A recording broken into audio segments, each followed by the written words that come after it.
Kaibigan, tara! Kain tayo. Balon-balunan, adobo. So yun, lutuin na natin tong atay balon-balunan. Ito mga ingredients natin, kaibigan.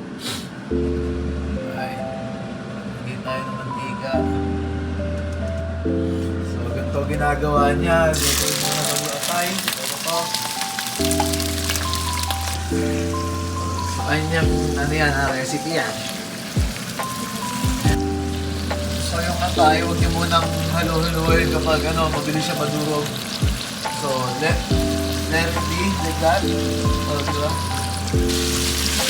Pagluto na, alisin mo dyan. Lagay tayo ng bawang, isa natin. Tapos lagay natin yung sibuyas.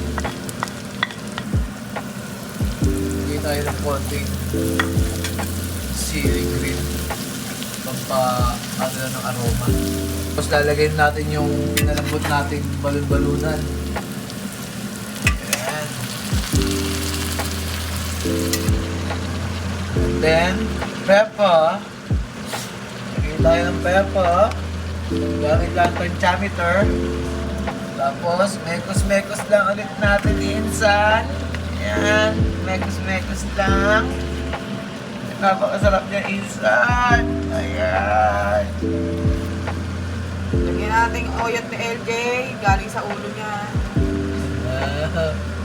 Marunong na, kaibigan, marunong na to eh.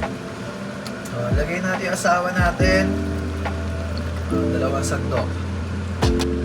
Lalagay din tayo ng dark soy sauce, pampakulay.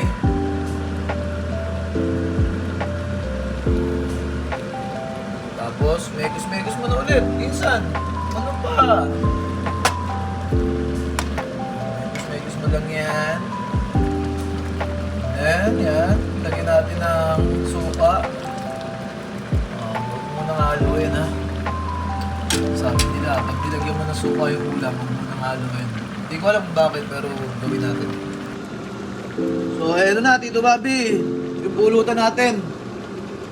Luto ni Jackie. Tignan natin.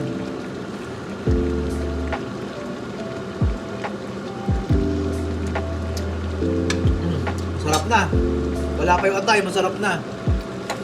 Bote na lang kulang. Dito. Okay na to. Okay, lagay na natin yung atay. Pinarito natin kanina. And then, yan. Mekos-mekos mo lang yan, insan. Sarap yan.